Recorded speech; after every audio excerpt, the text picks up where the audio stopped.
toutes et à tous. Bonjour. Voilà, alors, vous avez la chance aujourd'hui de participer à une journée extraordinaire pour vous.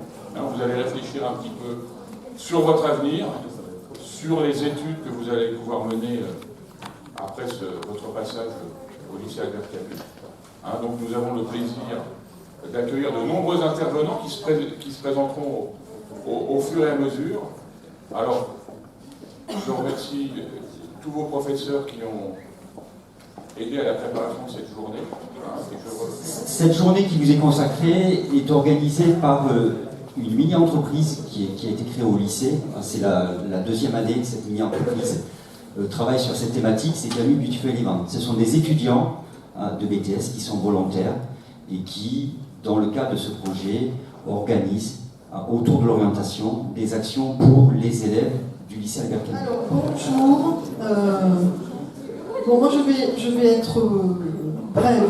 Pourquoi? Parce qu'en fait le document là, qu'on va survoler ensemble, il vous a été envoyé sur votre ENT. Vous allez pouvoir le consulter ou pas pendant les vacances. Et c'est un document qui contient beaucoup d'informations concernant donc les sujets qui sont évoqués là en première page: bourse, logement, job étudiant et les aides financières.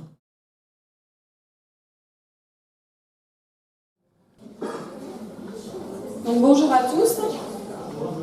Donc je suis Madame Rouvet Caroline, je suis une des deux psychologues de l'éducation nationale qui travaille ici au lycée Camus. Donc il y a aussi Madame Royer, Laurence. Vous pouvez nous rencontrer si vous le souhaitez en entretien individuel pour vraiment parler de vous, de votre situation, de là où vous en êtes et des perspectives pour l'année prochaine. Donc moi je vais vous présenter un petit peu les différentes possibilités que vous avez d'orientation. Donc on va dire que les études, vous avez des études qui vont être plus ou moins courtes, formations ou les formations qui vont vous correspondre et dans lesquelles vous avez le plus de chances de réussir et de vous épanouir. Donc là, vous avez un panorama de tout ce qu'il est possible de faire après le bac STMG. Donc ce que vous connaissez probablement le plus et dont on parlera beaucoup aujourd'hui, c'est le BTS. Bonjour à vous, je suis Nathalie Delaborde, chargée de mission apprentissage pour le Greta CFA Gare-Lozère. Le Greta CFA Gare-Lozère fait partie de l'éducation nationale et intervient dans tous les lycées en France, puisque Gare-Lozère, nous sommes sectorisés et le Greta est un réseau national. Nous proposons des formations soit en formation continue, qui sera tout au long de votre vie, sinon nous proposons également des formations en apprentissage. Certains d'entre vous sont un peu intéressés, d'autres ont besoin de renseignements et vous allez vous apercevoir que non, tout compte fait, ça ne vous correspond pas parce que l'apprentissage n'est pas pour tout le monde. Quand on prépare un diplôme en apprentissage, c'est apprendre autrement. Vous avez un contrat d'apprentissage qui est signé au début de votre formation en règle générale. Cette formation dure souvent 2 ans puisque nos apprentis partent souvent sur des BTS. Ils peuvent poursuivre sur des licences pro pour une 3e année, mais il n'y a pas d'obligation. L'intérêt, évidemment, ça va être, bien sûr, j'imagine, d'entendre les témoignages d'étudiants de 2e année, donc qui sont en BTS MCO cette année avec moi et qui vont donc présenter l'examen pour la session 2023. On va faire quand même une rapide présentation de ce qu'est le BTS MCO, même si j'imagine quand même, pour beaucoup d'entre vous, vous avez déjà entendu parler de ce BTS. Donc il est dispensé dans l'établissement, c'est donc un BTS commercial. Alors c'est pas le BTS NRC, le BTS NRC là, qui était représenté par la personne juste avant, plus spécifique donc sur la vente en elle-même, le vendeur qui va vers la clientèle. Nous, sur le BTS MCO, c'est plutôt le client qui vient vers l'unité commerciale. Alors bonjour tout le monde, déjà je m'appelle César Dehaut, donc en 2e année de BTS MCO. Je suis en alternance, donc je vais prêcher ça avec vous aujourd'hui. J'essaie de vous montrer voilà, ce qui a pu me pousser à faire ce choix. Donc moi déjà au début c'était très galère les cours, j'arrivais pas, donc j'ai redoublé ma seconde pour au final partir en STMG comme vous tous ici. J'ai pris l'option mercatique qui m'a plutôt plu, on va dire, mais pas plus que ça, je ne vous le cache pas non plus. Après j'ai regardé donc ce qu'on me proposait à faire comme BTS pour après avoir donc cette alternance qui m'a permis de sortir de l'école un petit peu, découvrir le monde du travail, ce qui m'a comment dire plus fait apprécier ce que je pouvais mettre en œuvre donc en cours, parce que je pouvais apprendre en cours pour le mettre en œuvre dans l'entreprise. Je suis en deuxième année de BTS avec mes collègues. Et moi aussi j'étais en STMG. J'ai fait une seconde ici, un bac STMG ici aussi. Le conseil pour la STMG, ce que je vous donne, c'est de vous accrocher. Pour le BTS, le truc le plus important, c'est trouver bien votre stage. Le stage, c'est la partie la plus importante. C'est ce qui vous donne la motivation. Moi, c'est ce qui me donne la motivation. Je fais mon stage. Ouais. Je fais mon stage à Sephora depuis 2 ans.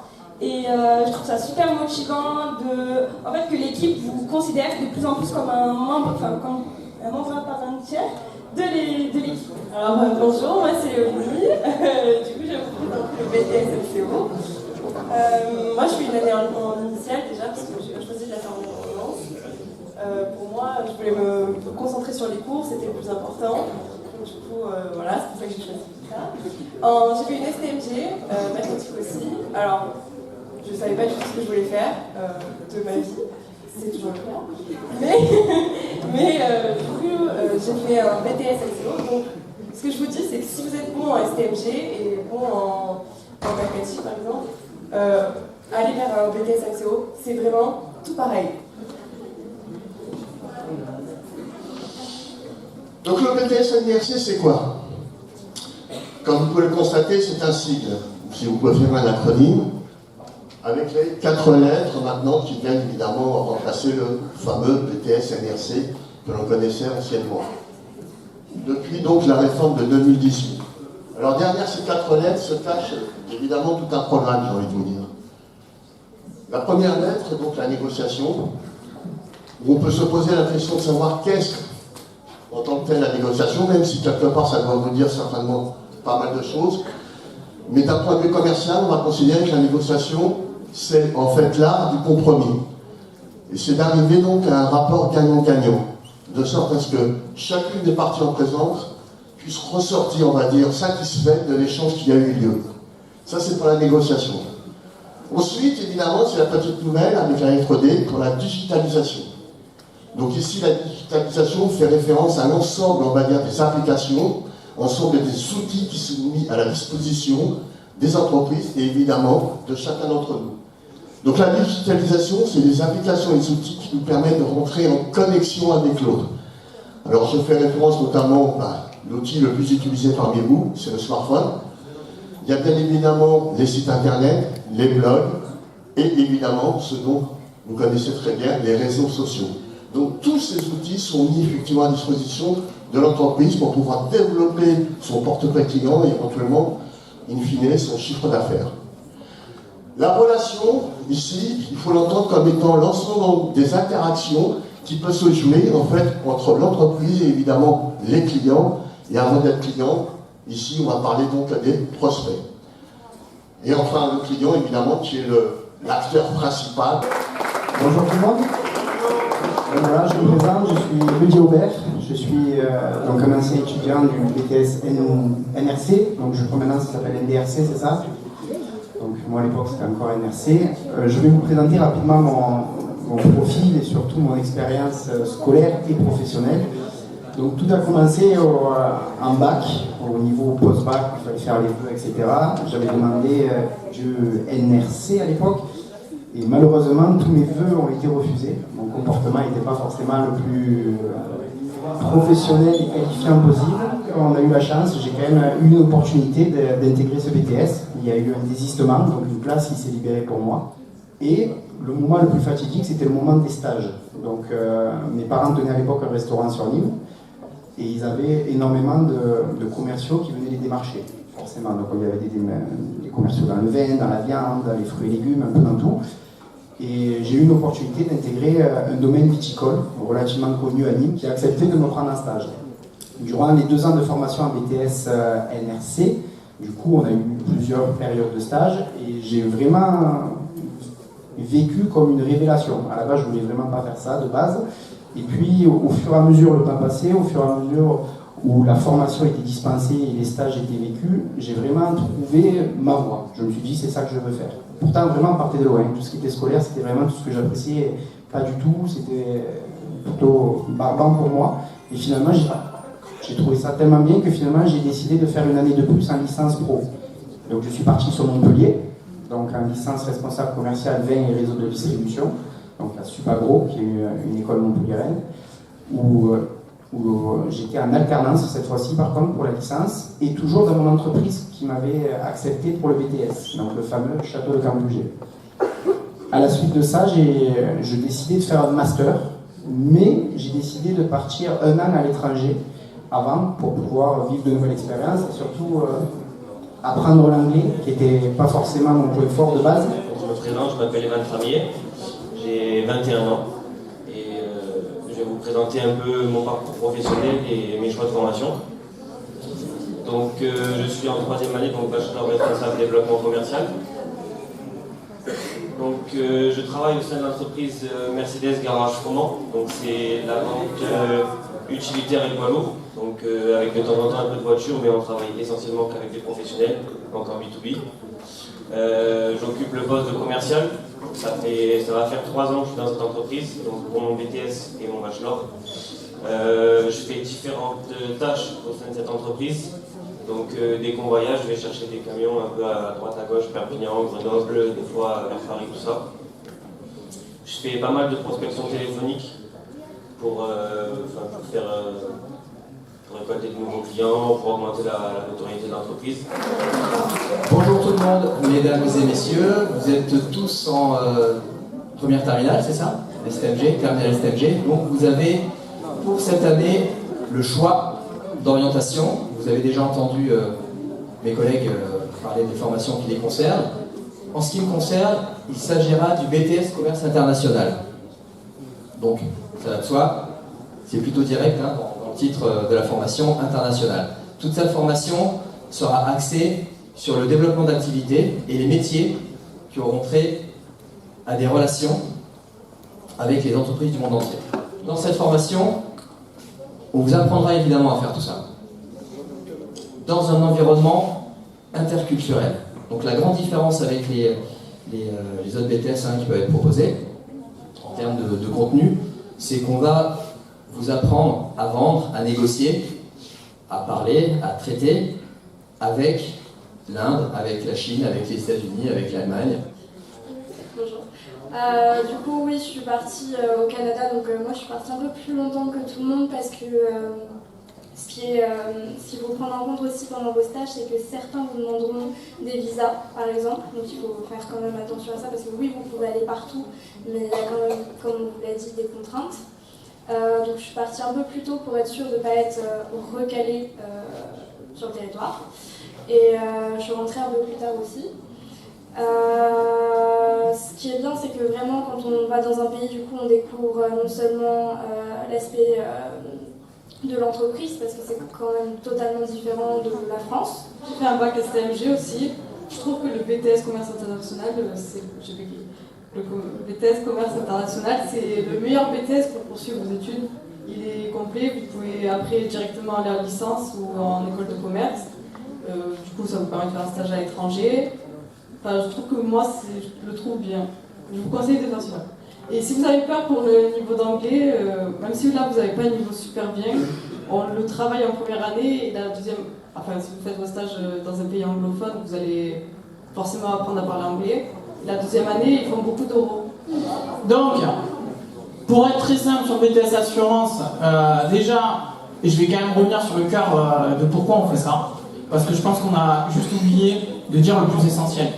Un tiers des élèves de STMG du lycée Albert Camus demandent et obtiennent des BTS au lycée Albert Camus. D'accord ? Et derrière ça, il y a des collègues, moi je discute souvent avec mes collègues, voilà, qui me disent « Ah ouais, mais tu te rends compte, il y en a un, ils arrivent en commerce international, ils ne savent pas qu'ils doivent partir à l'étranger. » C'est vrai. Il y en a qui viennent en assurance parce qu'ils se disent ah ouais bah c'est bien, je vais rester à Nîmes. Et puis quand ils se rendent compte que c'est beaucoup de droits, ça leur plaît pas, et ils disent ah ben je vais démissionner. Mais en fait c'est triste cette situation. Parce que pourquoi c'est triste? Parce qu'en fait au bout d'une semaine, il y a des gens, ils s'en vont. Et ils font quoi pendant un an? Rien. Moi j'ai entendu rien. Donc en fait c'est juste pour ça qu'on fait ça. Donc on va vous présenter notre BTS. Si vous voulez venir, bah, ça sera avec plaisir. Si vous voulez pas venir, eh ben, c'est très bien aussi. Parce que savoir ce qu'on n'a pas envie de faire, c'est déjà très bien. Donc voilà. Je vais vous présenter Saba, qui est aujourd'hui en licence pro en alternance chez AXA, qui a fait le BTS Assurance à Camus et qui en parlera. Bonjour à tous, je m'appelle Saba, j'ai fait un bac STMG option gestion finance en Ardèche. Et je suis venue ici sur Nîmes pour faire un BTS Assurance à Camus. Je l'ai fait en initial. Donc voilà, j'ai fait, je crois que c'est 6 semaines de stage par an, 8 semaines de stage par an obligatoire. Donc voilà, moi pour ma part, je l'ai fait à AXA, sur Jean Jaurès, et ça s'est très bien passé. Par la suite, là pour l'instant, je suis en licence professionnelle à Nîmes. Donc c'est la poursuite logique du BTS Assurance.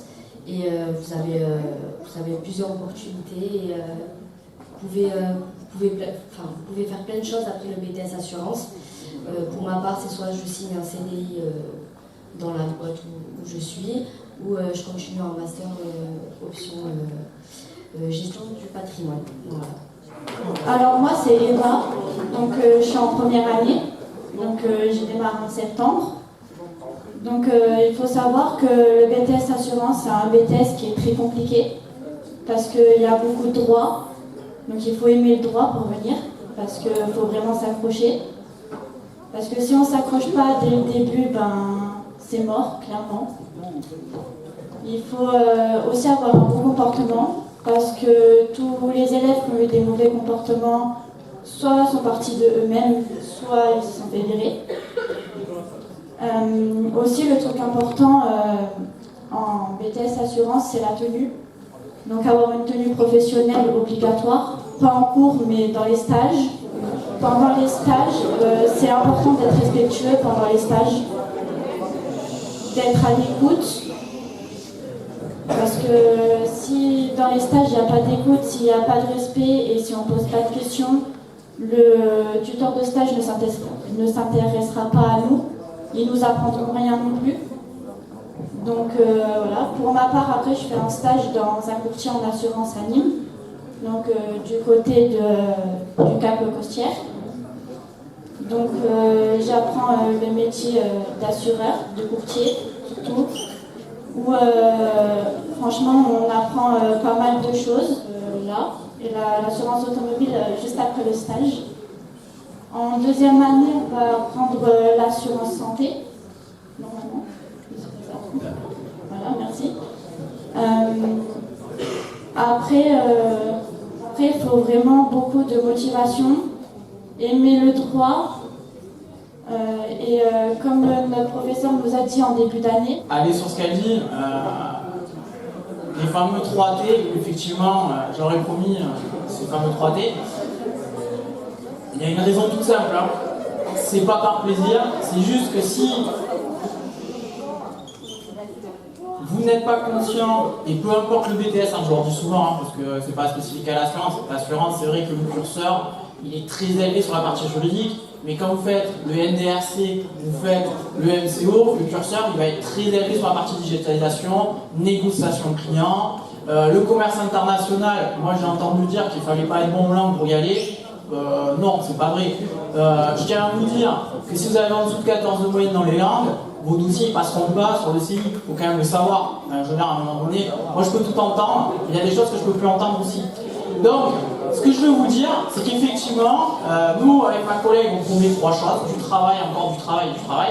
Mais j'ai envie de dire, c'est dans tous les BTS, que ce soit à Camus, à Hemingway ou dans tous les autres lycées. Si on fait cette journée-là, c'est aussi pour vous amener à la réussite l'année prochaine.